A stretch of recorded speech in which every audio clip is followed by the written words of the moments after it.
नमस्कार. आज आपण बघणार आहोत उपघटक 29 इष्टिका, चिती व घन. स्वाध्याय.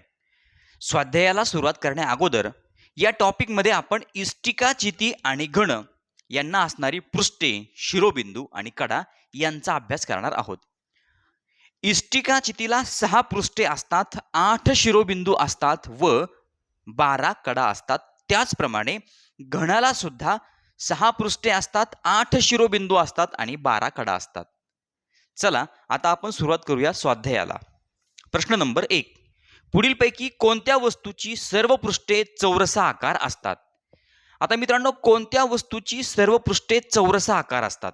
आता चौरसाच्या आकाराचं काय असतं? तर मित्रांनो, क्यूब किंवा फासा हा चौरसाच्या आकाराचा असतो, म्हणजे सर्व बाजू समान. मग आता आपल्याला प्रश्न विचारलाय, कोणती वस्तू चौरसा आकार आहे? पर्याय क्रमांक 1 कंपास पेटी. मित्रांनो, कंपास पेटी ही आयताकृती असते, म्हणून पर्याय क्रमांक 1 चुकीचा. पर्याय क्रमांक 2 फासा. मित्रांनो, सापशिडी खेळण्यासाठी आपण जो फासा वापरतो तो फासा चौरसा आकार असतो, म्हणून पहिल्या प्रश्नाचं उत्तर पर्याय क्रमांक 2 फासा. त्यानंतर वीट. वीट ही आयताकृती असते. त्यानंतर आहे काडेपेटी. काडेपेटी सुद्धा आयताकृती असते, मग चौरसा आकार असतो तो फासा, म्हणून पहिल्या प्रश्नाचं उत्तर पर्याय क्रमांक 2. प्रश्न नंबर 2. इष्टिका चितीच्या कडांची संख्या ही तिच्या पृष्ठांच्या संख्येच्या किती पट असते? मित्रांनो, या तक्त्यामध्ये आपल्याला लगेच लक्षात येईल. इष्टिका चितीच्या कडांची संख्या. आता इष्टिका चितीला असतात 12 कडा. ही तिच्या पृष्ठांच्या संख्येच्या, पृष्ठ किती असतात? 6 असतात, म्हणजे कडांची संख्या ही पृष्ठांच्या संख्येच्या किती पट आहे? मित्रांनो, कडांची संख्या ही पृष्ठाच्या संख्येच्या, पृष्ठ आहेत 6 आणि कडा आहेत 12, म्हणजे काय? दुप्पट आहे. कडांची संख्या पृष्ठांच्या संख्येच्या दुप्पट आहे, म्हणजे 6च्या दुप्पट किती होतात? 12. म्हणून दुसऱ्या प्रश्नाचं उत्तर पर्याय क्रमांक 2 दुप्पट. प्रश्न नंबर 3. 2 घनाकृती ठोकळे एकमेकांना जोडून ठेवले तर तयार होणारी नवीन आकृती पुढीलपैकी कोणत्या प्रकारची असेल? मित्रांनो बघा, 2 घनाकृती ठोकळे एकमेकांना जोडून ठेवले तर तयार होणारी नवीन आकृती कोणती असेल? म्हणजे मित्रांनो, 2 चौरस आकार ठोकळे जर एकमेकांना जोडून ठेवले तर कशाची आकृती तयार होते? आयताची आकृती तयार होते. म्हणजे 2 घनाकृती ठोकळे जर आपण एकमेकांना जोडून ठेवले तर तयार होणारी आकृती असेल इष्टिका चितीची. कारण की 2 घन एकमेकांना जोडले तर इष्टिका चितीचा आकार तयार होतो, म्हणून तिसऱ्या प्रश्नाचं उत्तर पर्याय क्रमांक 2 इष्टिका चिती. प्रश्न नंबर 4. 2 घनाकृती ठोकळे एकमेकांना जोडून ठेवले तर तयार होणाऱ्या त्रिमितीय आकृतीच्या कडांची संख्या शिरोबिंदूंच्या संख्येपेक्षा कितीने जास्त असेल? मित्रांनो, 2 घनाकृती ठोकळे एकमेकांना जोडून ठेवले. मग आता 2 घनाकृती ठोकळे एकमेकांना जोडून ठेवल्यानंतर तयार होणाऱ्या त्रिमितीय आकृतीच्या कडांची संख्या. मित्रांनो, 2 घन एकमेकांना जर जोडले तर त्या ठिकाणी एक आयताची आकृती तयार होणार, म्हणजे थोडक्यात इष्टिका चिती तयार होणार. मग कडा आणि शिरोबिंदूंच्या संख्येमध्ये मित्रांनो कोणताही फरक होणार नाही. मग आता इष्टिका चितीला कडा असतात 12 आणि शिरोबिंदू असतात 8, म्हणजे मित्रांनो 2 घन एकमेकांना जोडल्यानंतर इष्टिका चितीची आकृती तयार होते. मग आता इष्टिका चितीच्या कडा आणि शिरोबिंदू यांच्या संख्येमध्ये कोणताही बदल होणार नाही. तर आपला प्रश्न आहे, कडांची संख्या शिरोबिंदूंच्या संख्येपेक्षा कितीने जास्त असेल? म्हणजे मित्रांनो, ही 12 ही संख्या 8 पेक्षा कितीने जास्त आहे? म्हणजे 12 वजा जर 8 केलं तर मित्रांनो आपलं उत्तर येतं 4 ने जास्त. म्हणजे चौथ्या प्रश्नाचं उत्तर पर्याय क्रमांक 4 4 ने जास्त. प्रश्न नंबर 5. प्रत्येकी 3 सेमी बाजू असणारे 3 घन एकमेकांशेजारी जोडून ठेवले असता तयार होणाऱ्या त्रिमितीय आकृतीची अचूक मापे पुढीलपैकी कोणती असतील? मित्रांनो, 3 सेमी बाजू असणारे 3 घन एकमेकांशेजारी जोडून ठेवले. बघा, या एका घनाची एक बाजू आहे 3 सेमी, असे 3 सेमी बाजू असणारे 3 घन आपण एकमेकांशेजारी जोडून ठेवले तर त्यांची अचूक मापे कोणती? तर मित्रांनो, त्यांचं अचूक माप, आता या 3 घणांची, 3 एकमेकांशेजारी ठेवलेल्या घणांची लांबी होईल 3, 3 आणि 3 म्हणजे 9 सेमी. मित्रांनो, यांची लांबी असेल 9 सेमी. मग आता रुंदी आणि उंचीमध्ये काहीही बदल होणार नाही मित्रांनो. यांची रुंदी 3 सेमीच असेल आणि उंची सुद्धा 3 सेमीच असेल. फक्त यांची लांबी तिघांची मिळून लांबी होईल 9 सेमी. म्हणजे 5व्या प्रश्नाचं उत्तर मित्रांनो पर्याय क्रमांक 1 आहे बघा. लांबी 9 सेमी, रुंदी 3 सेमी, उंची 3 सेमी. मित्रांनो फक्त लांबी 9 सेमी होईल, रुंदी आहे तेवढीच राहणार आणि उंची सुद्धा 3 सेमीच राहणार. म्हणजे 5व्या प्रश्नाचं उत्तर पर्याय क्रमांक 1. प्रश्न नंबर 6. इष्टिका चितीच्या कडा या इष्टिका चितीच्या शिरोबिंदू व पृष्ठे यांच्या बेरजेपेक्षा कितीने जास्त अथवा कमी आहेत?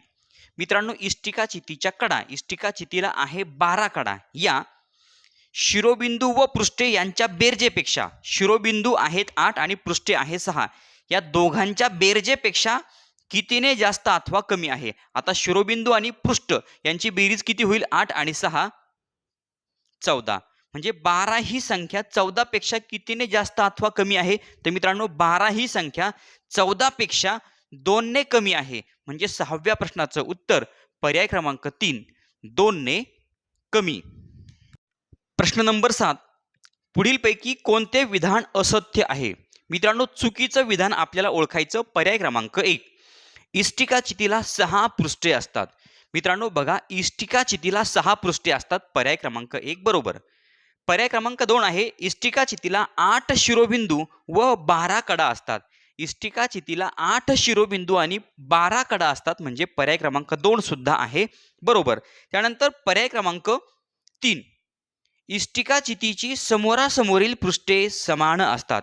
मित्रांनो इष्टिका चिती असते आयताकृती, मग आयताच्या समोरासमोरचे पृष्ठे काय असतात? समान असतात. म्हणजे पर्याय क्रमांक 3 सुद्धा बरोबर आहे. म्हणजे मित्रांनो पर्याय क्रमांक 4 काय असणार? चूक असणार. बघूया. इष्टिका चितीच्या सर्व कडा समान लांबीच्या असतात. मित्रांनो इष्टिका चितीच्या सर्व कडा समान लांबीच्या नसतात. घनाच्या सर्व कडा समान लांबीच्या असतात. म्हणून पर्याय क्रमांक 4 हे विधान चुकीचं आहे. 7व्या प्रश्नाचं उत्तर पर्याय क्रमांक 4. प्रश्न नंबर 8. सोबतच्या आकृतीत एकूण किती घन आहेत? मित्रांनो घनाची आकृती तुमच्या समोर आहे. प्रश्न नंबर 8 मध्ये बघा एकूण घनांची संख्या आपल्याला मोजायची आहे. बघा आता चार घन समोर आहेत. 1 2 3 आणि 4 घन समोर आहेत. त्या पाठीमागे 4 घन आहेत. म्हणजे मित्रांनो समोर आहेत 4 घन, त्यानंतर पाठीमागे आहेत 4 घन आणि पाठीमागे जे 4 घन आहेत त्या घनावर आणखीन मधल्या 2 घनावर आणखीन 2 घन आहेत. म्हणजे मित्रांनो एकूण घनांची संख्या किती झाली? 4 आणि 4 8 आणि 2 10. पुढे 4 पाठीमागे 4 आणि पाठीमागच्या मधल्या 2 घनावर आणखीन 2 घन म्हणजे घनांची संख्या झाली 10. म्हणजे 8व्या प्रश्नाचं उत्तर पर्याय क्रमांक 3 10. प्रश्न नंबर 9. 1 सेमी बाजू असलेले किती घन एकमेकांवर रचावेत म्हणजे 10 सेमी बाजू असलेला घन मिळेल? मित्रांनो या घनाची बाजू आहे 1 सेमी.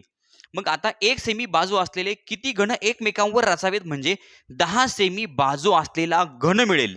तर मित्रांनो ही बाजू आहे 1 सेमी. अशी बाजू म्हणजे लांबी झाली पाहिजे 10 सेमी, त्यानंतर रुंदी झाली पाहिजे 10 सेमी आणि उंची सुद्धा 10 सेमी झाली पाहिजे. म्हणजे मित्रांनो आपल्याला त्यासाठी काय करावं लागेल माहितीये का? तर आपल्याला 10चा घन काढावा लागेल. 10चा घन म्हणजे 10 गुणिले 10 गुणिले 10. मित्रांनो 10 10 100 आणि 100 10 1000. म्हणजे मित्रांनो 1 सेमी बाजू असलेले आपल्याला 1000 घन लागतील. म्हणजे 10 सेमी बाजू असलेला आपल्याला घन मिळेल.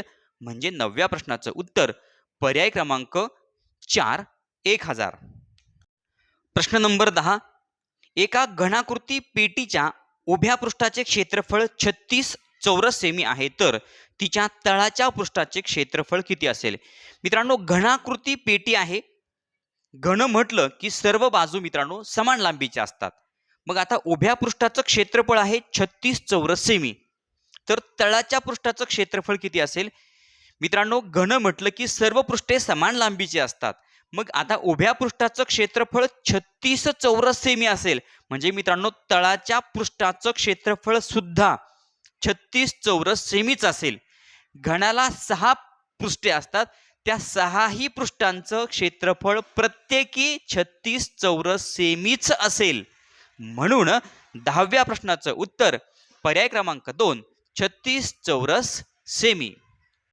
प्रश्न नंबर 11 या स्वाध्यायातला शेवटचा प्रश्न. मित्रांनो, या शेवटच्या प्रश्नाचं उत्तर तुम्ही मला कमेंट बॉक्समध्ये सांगा. चॅनलवर नवीन असाल तर चॅनल सबस्क्राईब करा, व्हिडिओ आवडला तर लाईक करा, कमेंट करून कळवा आणि आपल्या मित्रांना व्हिडिओ शेअर करायला विसरू नका. धन्यवाद.